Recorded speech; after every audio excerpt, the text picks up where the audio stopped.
Assalamualaikum everyone and welcome back to another video.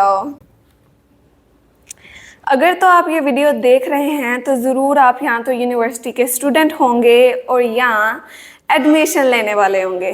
खैर, मैं कौन हूँ? मेरा नाम है Shahzeen and I am a content creator as well as I am a good student. चलो बताती हूँ पाकिस्तानी वे में। मैं हूँ शहज़ीन, ये है मेरा माइक, ये है मेरा लैपटॉप और मैं आपको सोल्यूशन देने वाली हूँ। ये हमारी कार है और यहाँ पे हमारी पार्टी हो रही है और हमारी पार्टी हो रही है। So currently I'm gonna get admission in my third semester and my first two semesters were hilarious, dramatic, ridiculous, beautiful, horrific and as many as words you can add. Because ये वो feelings हैं that you once in a while at least experience in your university life. So be ready. So let's get straight to the topic. एक ऐसा बच्चा जो कि मेहनत करता है, सारा काम करता है, क्विज़ेस करता है, अच्छे से टेस्ट देता है, उसके लिए पास होना ही क्या बल्कि अच्छे नंबर लेना ऑब्वियस बात है। बट व्हाट अबाउट दैट कि जिस बेचारे से नहीं पढ़ा जाता, वो जितनी मर्जी मेहनत करे उसके बेचारे के नंबर नहीं आते हैं और वो बाकी ऑप्शन ही फिर मस्तियाँ ही रह जाता है उसके पास। How will that person pass the test? कैसे वो अच्छा GPA ले सकता है और यूनिवर्सिटी से डिग्री हासिल कर सकता है, या वो कर पाएगा भी या नहीं कर पाएगा? Let me answer your this question. गौर से सुनो, मैं भी ऐसी ही बच्ची हूँ जो कि इतना नहीं पढ़ती हूँ but still I am a good student. How? That is because I prefer smart work over hard work.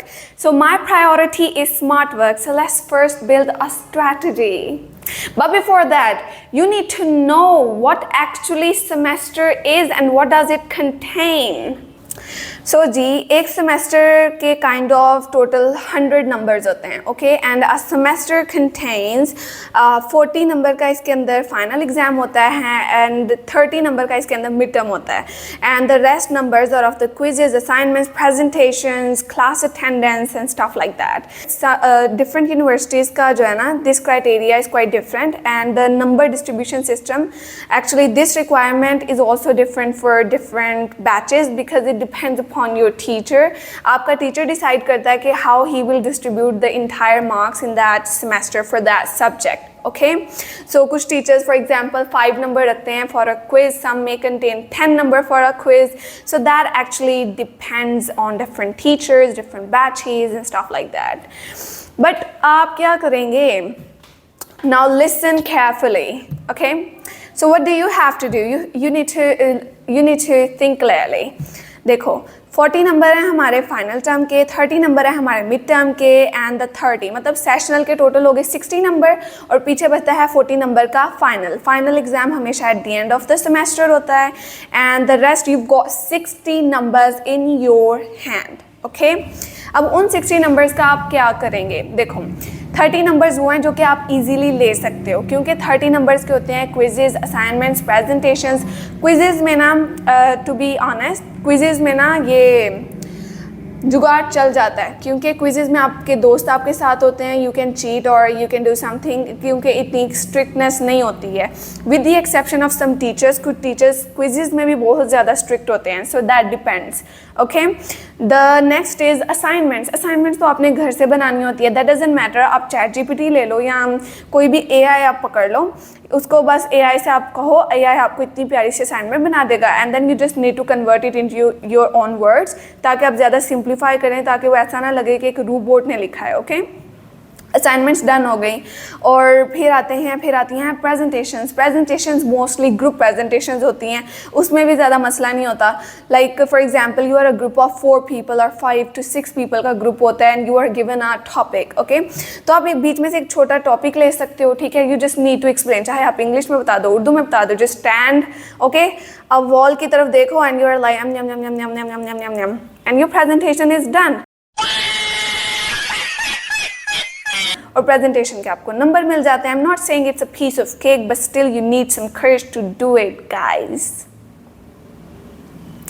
Okay, so presentation हो गई. The next numbers are of class attendance. ठीक है, कुछ बच्चे बंक करते हैं, बट अगर आपकी टीचर के साथ अगर आपका अच्छा बिहेवियर है, फॉर एग्जांपल आप ज़्यादा बातें नहीं करते हो, आर्ग्यू नहीं करते हो, तो वो भी काम हो जाता है. Okay, so that doesn't matter actually a lot. अब ये 30 वो नंबर हैं जो सबसे इम्पॉर्टेंट है और आपको इसमें से कोई एक नंबर भी नहीं गंवाना है. ओके, बट स्टिल मैं कहती हूँ क्योंकि सम टीचर्स क्विज़ेज़ में भी पूरे नंबर नहीं देते हैं डिस्पाइट द फैक्ट कि आपने सारे आंसर्स अच्छे तरीके से आंसर किए हुए हैं. ओके, तो हम मार्जिन रख लेते हैं 5 नंबर्स का. Okay, you got 30 out of 25 numbers. Okay, rest you have 30 numbers. ये वो 30 नंबर्स हैं जो कि मिड टर्म में होते हैं. बिलीव मी, मिड टर्म में भी चीटिंग हो जाती है. जिन्होंने जुगाड़ लगाना है वो लगा लेते हैं. यू ट्राई योर बेस्ट कि आप घर से तैयारी करके आएँ. बहुत अच्छे टीचर्स होते हैं यूनिवर्सिटी में और कुछ ना इतने भी नहीं होते. मतलब कुछ इतने अच्छे टीचर्स होते हैं, दे टेल यू ऑलरेडी कि हमने मिड टर्म, क्योंकि मिड टर्म वो एग्जाम होते हैं जो आपके टीचर्स ने खुद बनाना होता है, तो वो आपको पहले ही हिंट दे देते हैं कि दिस क्वेश्चन इज इंपॉर्टेंट या ये टॉपिक इंपॉर्टेंट है, आप इसे पढ़ लें and then you can do it. आप बस उसका रट्टा मारो अच्छे तरीके से, आप करो, आप टीचर की एक एक बात को सुनो, क्योंकि जो टीचर बोलता है ना, believe me that actually happens. Okay, या वो जो क्लास का वो एक प्रोमिनेंट किड होता है ना, टीचर फेवरेट किड, उसके साथ थोड़ी यारी दोस्ती रखो, इट विल बी डन इंशाल्लाह. ओके, तो मतलब आप कह लो 15 to 20 numbers you can get from your mid term. Okay, so ज़्यादा न मैटर करता है आपके दूसरे number and then mid term. ठीक है, ये दोनों कंबाइन हो जाएंगे. ठीक है, तो हम कह सकते हैं कि यू गॉट ऑलमोस्ट 40 नंबर्स आपके पास आ चुके हैं. Okay, now you are left with the final exam. Final exams में बहुत बहुत बहुत कम जुगाड़ लगता है, क्योंकि वहाँ पे एक से ज़्यादा टीचर्स होते हैं. सो ना चीटिंग हो सकती है ना, वहाँ पे एब्सोल्युटली आपको पढ़ के आना पड़ेगा. और ऑफ कोर्स आप टीचर से बात करें, आपका टीचर आपको गाइड कर देता है कि बेटा ये क्वेश्चन इंपॉर्टेंट है, ये टॉपिक इंपॉर्टेंट है, you need to study that. ठीक है, टीचर से पहले जाके पूछ लो, उस चीज़ की प्रेपरेशन कर लो, एंड आई एम श्योर आप 15 से 20 नंबर आराम से उसमें भी ले सकते हो. You just got to work hard. आपको थोड़ा पढ़ना पड़ेगा, आपको उस क्वेश्चन की प्रैक्टिस करनी पड़ेगी, लिखना पड़ेगा, एंड दैट्स इट. ठीक है, अब मैं अपनी आपको बताती हूँ. मैं एक्चुअली मेरे साथ क्या हुआ था इन द फर्स्ट सेमेस्टर मेरे 60 में से, लाइक सेशनल नंबर में 60 में से कह लो मेरे 58 नंबर आ चुके थे, 58 to 59 ऑलमोस्ट. ठीक है, तो मुझे नहीं पता था कि बच्चे एक्चुअली पास होने के लिए आते हैं university. And I was like, they were like, Shahzeen अब तो आपको फाइनल भी देने की ज़रूरत नहीं पड़ेगी, आप तो पास हो गई हैं. मैंने कहा अच्छा, मुझे नहीं था पता सिर्फ पास होना पड़ता है एंड स्टफ लाइक दैट. मतलब कि अगर आप सेशनल में अच्छे नंबर ले लो ना, कसम से अगर आप वो एक मरहला पास कर लो, आप पास ही पास हो. बट द क्वेश्चन इज, क्या ये इतना ईजी है?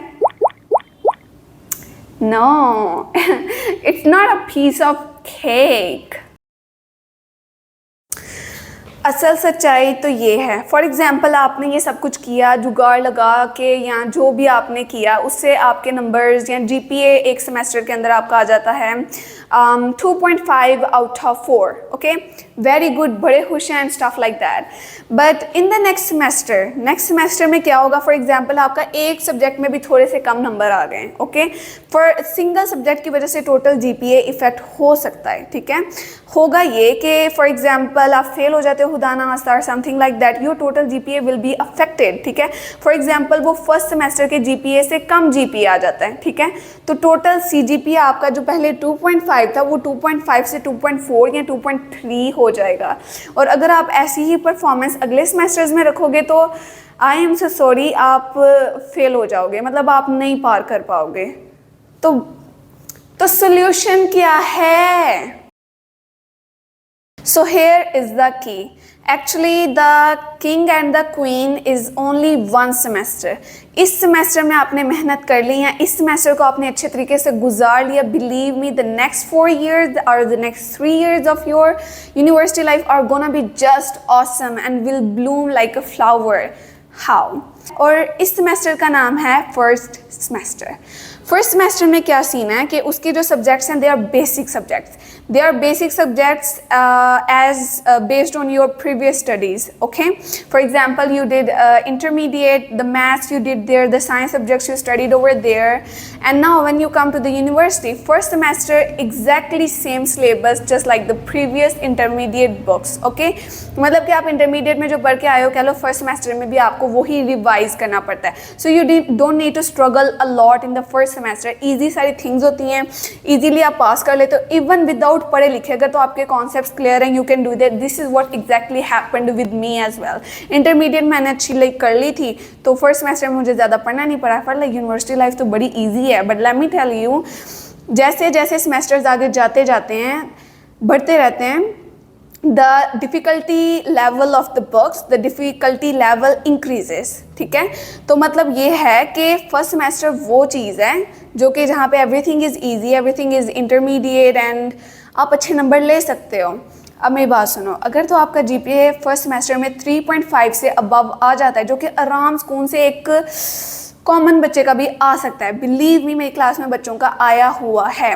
Now what will happen, for example second semester में खुदा ना खास्ता कोई एक सब्जेक्ट ऐसा है जिसमें आप नहीं कर पाए उसको आर पार, your total CGPA will not be affected much. For example आपका 3.6 GPA था फर्स्ट सेमेस्टर में, ओके? तो आपका सेकंड में GPA हो जाएगा 3.5. ठीक है, अगली दफ़ा आप थोड़े हो जाते हैं तो अगली दफ़ा 3.4, अगली दफ़ा 3.3, अगली दफ़ा 3.2, मतलब कि वो 3 से नीचे नहीं जा रहा. It's not a big difference.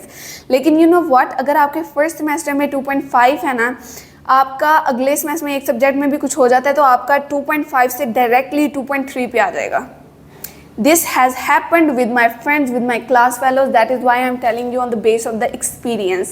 अब मेरा for example मेरा फर्स्ट सेमेस्टर में आया था 3.66, ओके?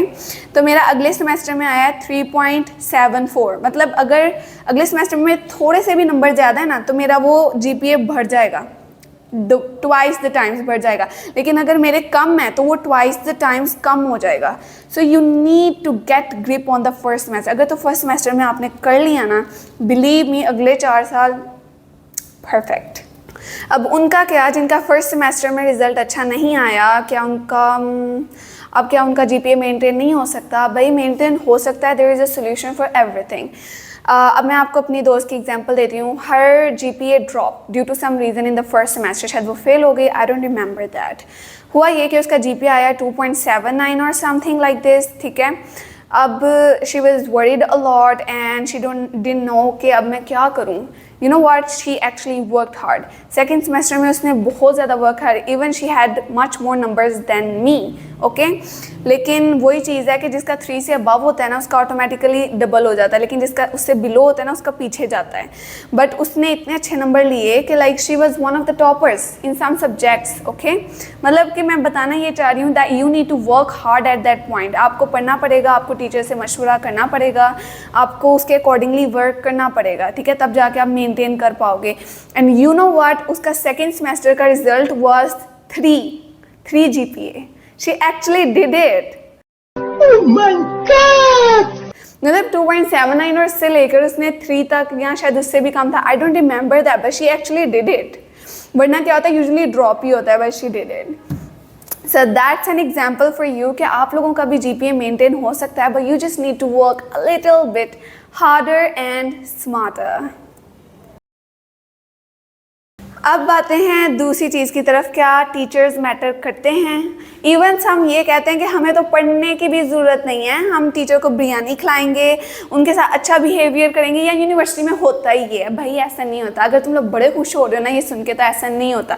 मेरे क्लास फेलोज़ ने भी ऐसी कोशिशें की हैं, बिरयानी खिलाने वाली, सर जी वेलकम वेलकम हैंड शेक करने वाली, बट यू नो व्हाट, उनको स्टिल नंबर नहीं मिले. उन्हें उसके अकॉर्डिंग ही नंबर मिले जो उनके टेस्ट में नंबर आए थे, okay? But actually the truth is teachers matter करते हैं. सो आप ऐसा नहीं सोचो कि अगर आप टीचर का बिहेवियर नहीं सही रखोगे और you are a good student still you are gonna get the good numbers. ऐसा नहीं है. You need to maintain both of the things, okay? आपको अपना बिहेवियर भी अच्छा रखना है और आपको अपना रिजल्ट भी अच्छा रखना है. That is when you are gonna get good numbers. और समटाइम्स ना कुछ रीजंस पढ़ते हैं कि आपको ना रिजल्ट में कुछ हो जाता है या कोई असाइनमेंट कुछ हो जाता है, तो एट दैट पॉइंट टीचर्स कम इन। तो टीचर्स उस टाइम पे आपको बहुत ज़्यादा सपोर्ट करते हैं अगर तो आप टीचर्स के साथ बहुत अच्छे थे। These are the things that you need to stop immediately. First, teacher की क्लास को ज़्यादा बंक नहीं करना, ओके कि आप गायब ही रहो। सेकेंडली, टीचर के साथ कभी भी आर्ग्यू नहीं करो ज़्यादा, स्पेशली नंबरों पे या किसी और चीज़ पे, ओके। तीसरी चीज़, टीचर की क्लास में ज़्यादा बातें मत करना। I am quite serious with that, आपको नहीं पता but that actually matters in the university. और कुछ लोग कहते हैं भाई ऐसी नहीं है, यूनिवर्सिटी में पढ़ना पड़ता है, okay, but there are some strategies that you can apply जिसमें आपको ज़्यादा ना पड़े, या कुछ ऐसे बच्चे जिनसे नहीं पढ़ा जाता तो वो इन चीज़ों को मद्देनज़र रखकर वो अच्छे नंबर ले सकते हैं और वो भी पास हो सकते हैं। उम्मीद है कि मेरी ये वीडियो आप लोगों के लिए बहुत इंफॉर्मेटिव थी। तो जी अल्लाह हाफिज़, और उम्मीद है आप लोगों की यूनिवर्सिटी लाइफ बहुत अच्छी गुजरेगी, बहुत खूबसूरत गुजरेगी और आप अच्छे तरीके से पास होंगे। और best of luck, bye bye.